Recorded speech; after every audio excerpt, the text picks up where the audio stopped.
गोस्वामी तुलसीदास जी श्रीमद् भागवत और रामायण के अनुसार ही रामचरित के उत्तरकांड में काकभुशुंडी का अपनी पूर्व जन्म कथा हरकली महिमा का वर्णन करने का उल्लेख करते हैं। कई 1000 वर्ष पूर्व भागवत में शुकदेव जी ने जिन्स बारीकी से और विस्तार से कलयुग का वर्णन किया है, वो हमारी आंखें खोलने के लिए काफी है। कलयुग के अंत में क्या होगा? मित्रों, अब जानते हैं कि कलयुग के अंत में क्या क्या होगा। क्या होगा कलयुग के अंत में? सबसे पहले तो यह होगा कि मनुष्य की औसत आयु 20 वर्षीय रह जाएगी। 5 वर्ष की छोटी उम्र में स्त्री गर्भवती हो जाया करेगी। 16 वर्षीय मनुष्य वृद्ध हो जाएंगे और 20 वर्ष की आयु में ही मृत्यु को प्राप्त हो जाएंगे। इंसान का शरीर घटकर बौना हो जाएगा। ब्रह्मवैवर्त पुराण में बताया गया है कि कलयुग में एक ऐसा समय भी आएगा जब इंसान की उम्र बहुत कम रह जाएगी, युवावस्था समाप्त हो जाएगी। कली के प्रभाव से प्राणियों के शरीर छोटे छोटे, क्षीण और रोगग्रस्त होने लगेंगे, जिस समय भगवान कल्कि की इस धरती पर अवतरित होंगे। उस समय मनुष्य की परम आयु केवल 20 या 30 वर्ष रह जाएगी, जिस समय कल्कि अवतार आएंगे। चारों वर्णनों के लोग शूद्र के समान हो जाएंगे। गौ माता भी बकरियों की तरह छोटी छोटी और कम दूध देने वाली हो जाएगी। कलयुग के अंत में मनुष्य क्या खाएगा? कलयुग के अंत में संसार की ऐसी दशा होगी कि अनाज नहीं उगेगा। लोग मछली मांस ही खाएंगे और भेद्द बकरियों का दूध पिएंगे। गाय तो दिखना भी बंद हो जाएगी, होगी भी तो बकरी के समान, और वो दूध देना भी बंद कर देगी। एक समय ऐसा आएगा जब जमीन से अनाज उगना बंद हो जाएगा, पेड़ों पर फल नहीं लगेंगे और धीरे धीरे ये सारी चीजें धरती से विलुप्त हो जाएंगी। कलयुग के अंत में कैसा होगा मनुष्य का स्वभाव? स्त्रियां कठोर स्वभाव की और कड़ीडीडीवा बोलने वाली होंगी। वह पति की आज्ञा नहीं मानेगी। जिसके पास धन होगा उसी के पास स्त्रियां रहेंगी। मनुष्य का व्यवहार गधों जैसा केवल गृहस्थी का भार उठाने वाला रह जाएगा।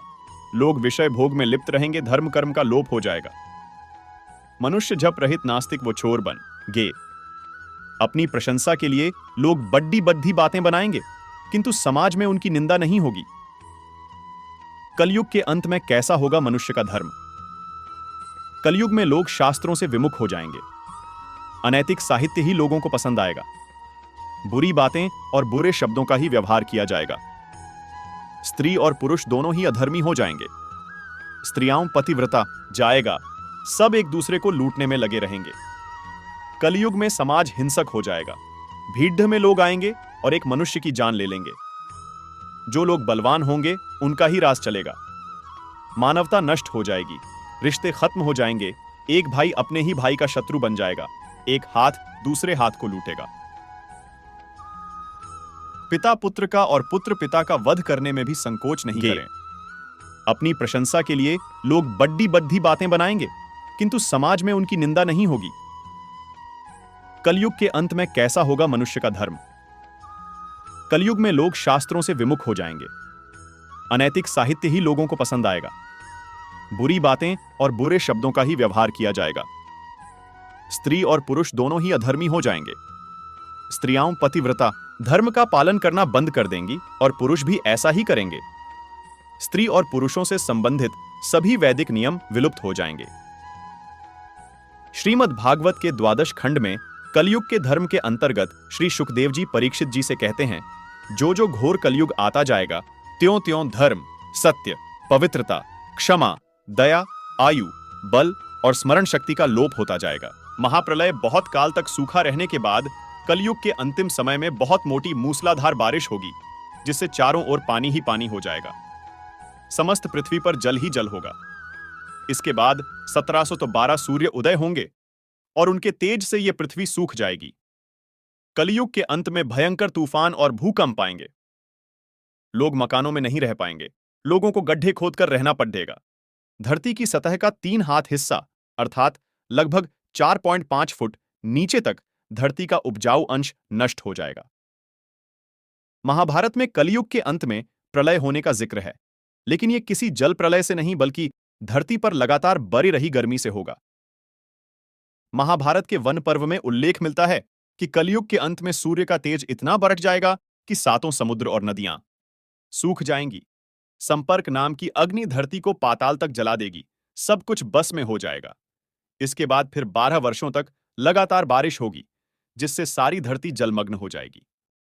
कलयुग कब शुरू हुआ और कब खत्म होगा? पुराणों के अनुसार जो कलयुग का प्रारंभ हुआ था, वो 3302 ईसा पूर्व से हुआ था। इस गडीडीएचना के अनुसार कलयुग 432,000 साल लंबा चलेगा। अभी यह कलयुग का पहला चरण ही चल रहा है। इसका मतलब 5118 वर्ष कलयुग के निकल गए हैं और 4,2 वर्ष अभी भी बाकी है। कलयुग का अंत कौन करेगा? वेद के अनुसार भगवान विष्णु के 10वें अवतार भगवान कल की कलयुग में अवतार लेंगे और कलयुग का अंत करेंगे। कलयुग के बाद कौन सा युग आएगा? कलयुग के बाद फिर से सतयुग की स्थापना होगी। 500 वर्ष पहले संत अच्युतानंद दास ने अपनी योग शक्ति के बल पर भविष्यमालिका नाम एक किताब लिखी थी, जो आजकल बहुत चर्चा में है। ये ग्रंथ ओडिशा में जगन्नाथपुरी के मठों, मंदिरों और महंतों के पास अलग अलग रखे हुए हैं, लेकिन अच्युतानंद दास ने 318 पुस्तकें भविष्य के विषय पर लिखी है। इन पुस्तकों को अच्युतानंद मल्लिका के नाम से भी जाना जाता है। भविष्य मालिका के अनुसार धरती 3 चरणों से गुजर रही है। पहला कलयुग का अंत होगा, दूसरा महाविनाश होगा और तीसरा आएगा एक नया युग। क्या होगा कलयुग के अंत में? मालिका के मुताबिक कलयुग के अंत में दुनिया भर में सनातन धर्म के प्रतीक चिन्ह मिलने लगेंगे। जल प्रलय और प्राकृतिक आपदा की वजह से कई पुराने गांव और शहर दोबारा दिखाई देने लगेंगे। भविष्य मालिका के अनुसार केदारनाथ, बद्रीनाथ, गंगोत्री, यमुनोत्री और अमरनाथ गुफा से भगवान के चले जाने और इन स्थलों के लुप्त हो जाने के संकेत भी दिए गए हैं। इन तीर्थों के लुप्त होने की भविष्यवाणी को एक महाविनाश के संकेत के रूप में भी बताया गया है। इनके लुप्त होने से कलयुग का अंत हो जाएगा। भविष्य मालिका के अनुसार अधर्म के बढ़ने और प्राकृतिक बदलाव के चलते कई देवस्थान लुप्त हो जाएंगे और कई लुप्त होने की स्थिति में पहुंच जाएंगे। इसका मुख्य कारण धरती का तापमान बढ़ने, प्राकृतिक बदलाव और अधर्म का राज रहेगा। तब महाविनाश और युद्ध प्रारंभ होगा। महाविनाश के बाद भगवान कल की अनंत माधनपूर्ण देवस्थानों की स्थापना करेंगे। भविष्य मालिका के अनुसार चौथा महायुद्ध या कहें कि धर्म युद्ध, धर्म और अधर्म के बीच होगा। कलयुग के अंत में जिन लोगों ने महाभारत के युद्ध में भाग नहीं लिया था, वे सभी इस महायुग में भाग लेंगे और भगवान कल्कि का साथ देंगे। भविष्य मालिका के अनुसार चौथा धर्म युद्ध महाविनाश लाएगा। महाविनाश से पहले शिव की द्वारा किए गए इस धरती पर कुछ बदलाव देखे जाएंगे, जिसमें हमारे सामने प्राचीन काल के चिन्ह या सतयुग से संबंधित कुछ अवशेष सामने आएंगे और वो मंदिर या धर्मस्थल जो बहुत प्राचीन है, उनमें से कुछ विलुप्त हो जाएंगे। बताया जा रहा है कि महाभारत के युद्ध के समय कई लोग किसी कारणवश इस युद्ध में भाग नहीं ले पाए थे। वे सभी योद्धा युद्ध लड़ना चाहते हैं और अब उनकी यह इच्छा कलयुग के अंत में पूरी होगी, जबकि कल की अवतार का जन्म होगा। भगवान बलराम भी युद्ध में भाग नहीं ले पाए थे। बलराम जी को ही जगन्नाथपुरी में बलभद्र के नाम से जाना जाता है। कलयुग के अंत में बलराम जी प्रकट होंगे और कलयुग के अंत में महाभारत का अधूरा युद्ध फिर से लड़ा जाएगा। भविष्य मालिका में ऐसे संकेत किए गए हैं जिससे यह पता चलता है कि कब कलयुग का अंत होगा। जगन्नाथ मंदिर से मिल रहे संकेतों से यह पता चलता है कि वर्ष 2022 में कलयुग का अंत हो गया है और अब विनाश का प्रारंभ होगा। कहा जा रहा कि शनि के कुंभ राशि में प्रवेश करते ही तीसरे विश्व युद्ध प्रारंभ की नींव पड़ जाएगी। शनि का गोचर मचाएगा तबाही। भविष्य मालिका के अनुसार जब शनि कुंभ राशि में प्रवेश करेंगे तब महाविनाश का प्रारंभ होगा। शनि ने 29 अप्रैल को ही कुंभ में प्रवेश किया है। फिर शनि वक्री होकर 12 जुलाई 2022 को मकर राशि में गोचर करेगा। इस दौरान महायुद्ध की नींव पड़ जाएगी। शनि उसके बाद जब 17 जनवरी 2023 को शनिपूर्ण कुंभ में आएंगे और 29 मार्च 2025 तक यहीं रहेंगे। इस दौरान तीसरे विश्व युद्ध से महाविनाश का पहला चरण प्रारंभ होगा। उसके बाद 29 मार्च 2025 से 23 फरवरी 2028 तक शनि मार्गी और वक्री होकर मीन राशि में रहेंगे। तब जनता त्राही त्राही करने लगेगी। फिर 23 फरवरी 2028 से 17 अप्रैल 2030 तक शनि मेष राशि में रहेंगे। इसी दौरान महाविनाश का दौर खत्म हो जाएगा और एक नए युग का प्रारंभ होगा। क्या है भविष्य मलिका, जिसने की चौंकाने वाली भविष्यवाणियां? आइए जानते हैं। सनातन धर्म कई बड़े पुराणों के निर्माण का प्रतीक है और यही पुराण भारतीय संस्कृति की नींव है।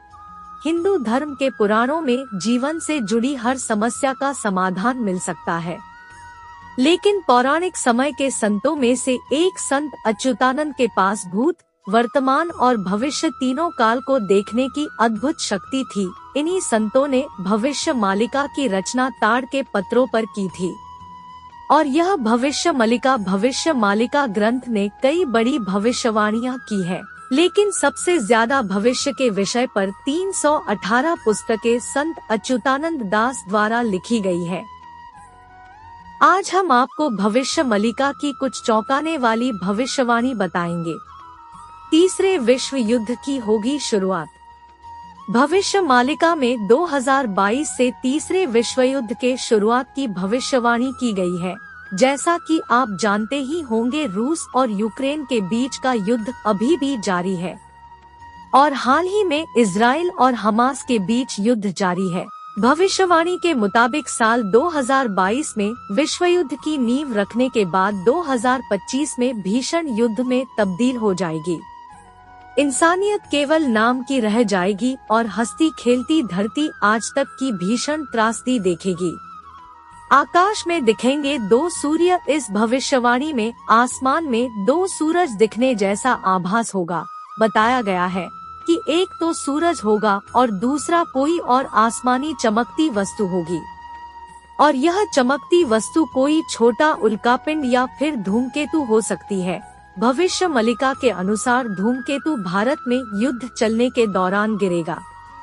धरती पर उल्कापिंड एक भयावह घटना होगी जब यह उल्कापिंड दिन के समय में हिंद महासागर बंगाल की खाड़ी में गिरेगा। इससे एक बड़ी सुनामी आएगी और सुनामी में ओडिशा के 6 जिले जलमग्न हो जाएंगे। भारत देश पर होगा भीषण हमला।